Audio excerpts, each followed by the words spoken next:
Good morning, YouTube family and friends. Rev it up, car fanatic Nugget. I've been down for the last 3 days because of the hip. Medication around the clock. Feeling a little bit better today. Today I got a friend's 2010 Volkswagen Jetta. Got the 2.5 liter 4-cylinder engine in it. It's got oil leak.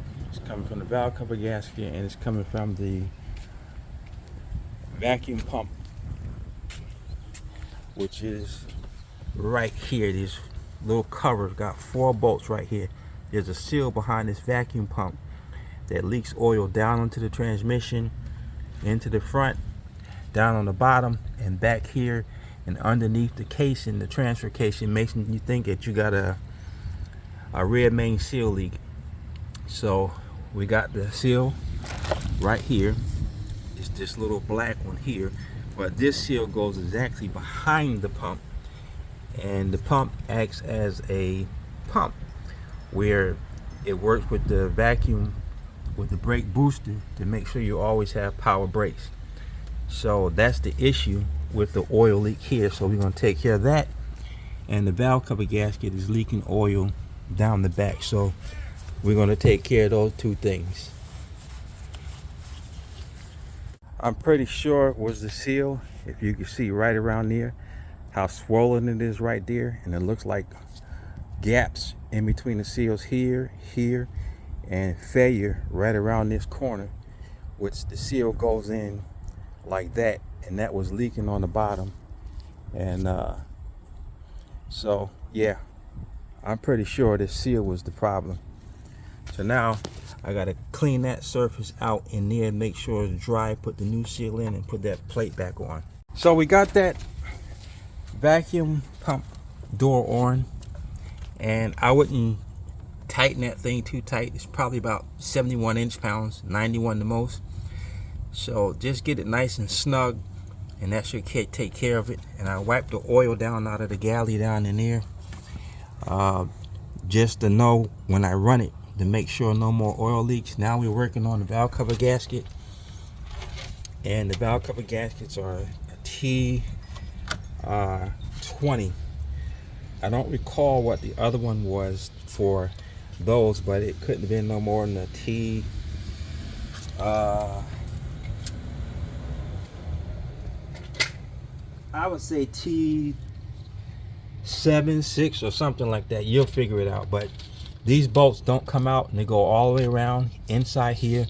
And these two that hold the engine cover on, now we got to take this breather off, and you just push in and push out, because there's a bolt back there that we have to get to.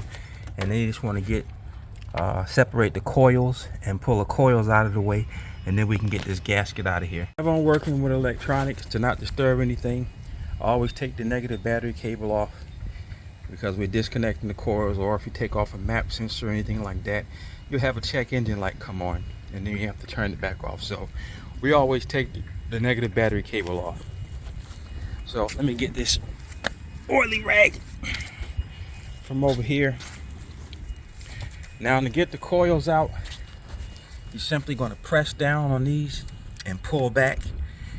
And you can actually pull up on the coils and press down on these tabs and pull back, and they come out. I can't do it with one hand, but what you do, you'll hear the snap. I need my little small screwdriver to help. You hear the snap. Once you hear the snap,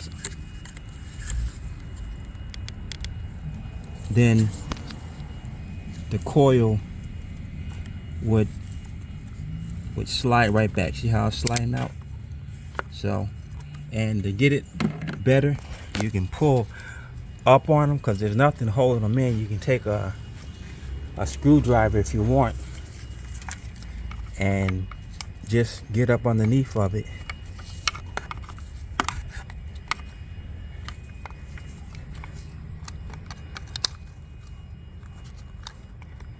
Or any kind of panel tool, and the coil pulls up. We'll get it up later.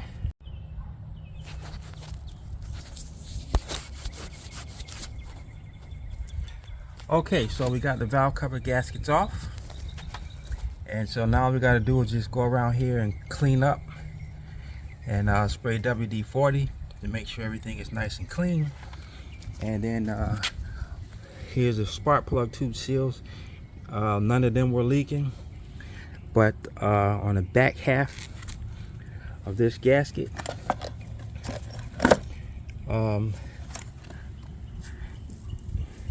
you could pretty much tell where she was leaking right around there. So yep, we're going to get this off and put the new Velcro on.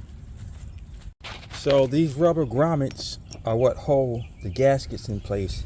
There's a little grommet in here that sticks up through here, and you push the gasket on and it holds the gasket in place so the gasket doesn't fall out. So now we got to take some brake clean and clean the top of the deck where the gasket go, and we want to wipe outwards and clean this out, get it nice and dry so we have a place for the gasket to seal. Now that we got the seal on and the gaskets there, we're going to run these down starting from the center, 1, 2, 3, 4, 5, 6, 7, 8, until we get all of them torqued to about 71 inch-pounds or 91 inch-pounds. But we're going to run them down nice and even. FYI, it is important that you get the coil wires back over first, over the top, and once you get the coil wires down, snap that back down underneath, and then snap that in place. The coil wires got to go underneath. Just like you heard a snap when you took it loose from here, you want to hear a snap when you connect it together, and it'll snap in, and then you just take it and pop it in place, and you'll hear it click.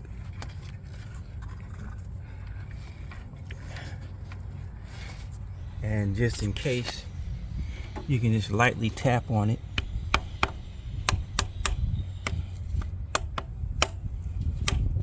to make sure they're in place. So now we have our coils in place.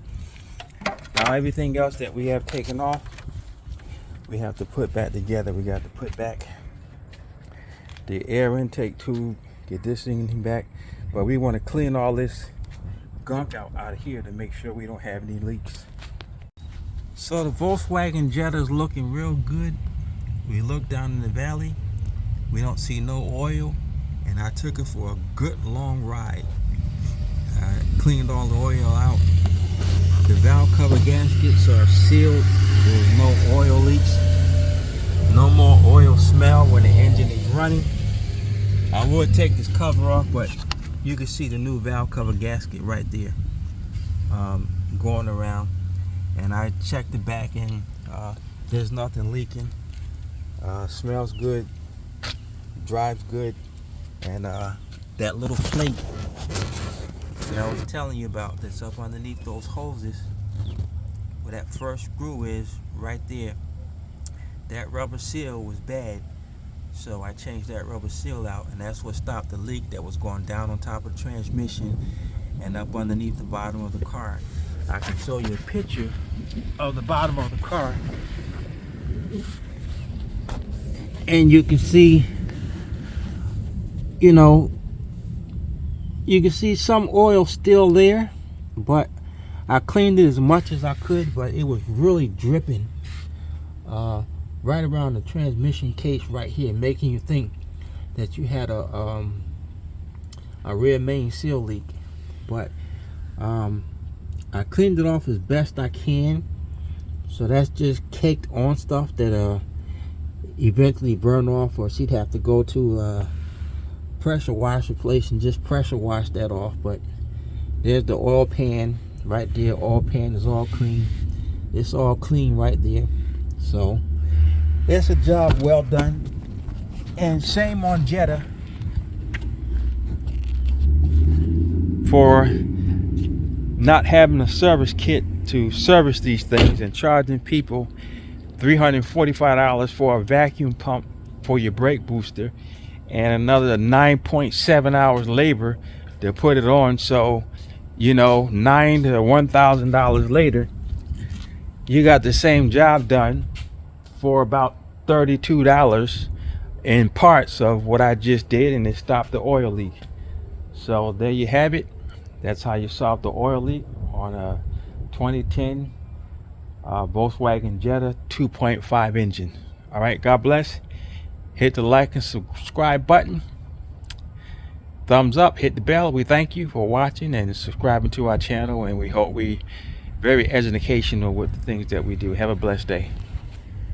So here's the cover, and you can see oil all around here, and I can see parts of the seal where the oil was leaking down here on the bottom.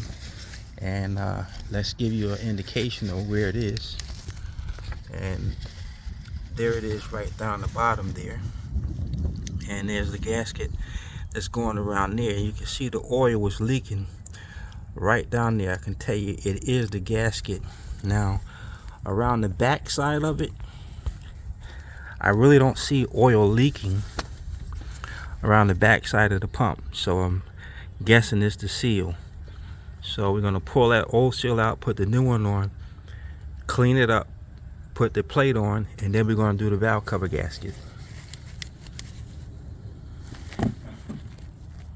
And here's my panel tool, and you stick up underneath here gently, and you see the coil starting to lift up, and then you should be able to twist it.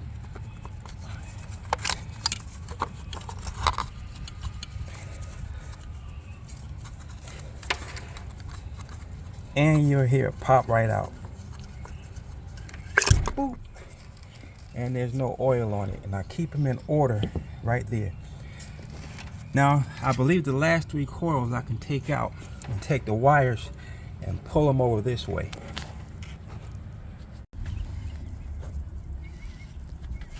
So as you see, the last 3 coils I never disconnected. I just pulled it up, and since I had this vacuum hose out, I was able to pull it out over there. So now all the coils are out, and I got to make sure I get all the valve cover bolts loose, and then we can pull it out. So I still got some back here that I have to get loose, and these bolts do not come out. Okay, we torqued them down in the pattern that it was supposed to go, and we got everything torqued down, so we can go ahead and plug this back in. You should hear it snap. There's our snap. We got that in. Now we can take and pull our coil wires back over, put those 3 coils back in, pop them in place, connect them, and put those coils back in and connect those.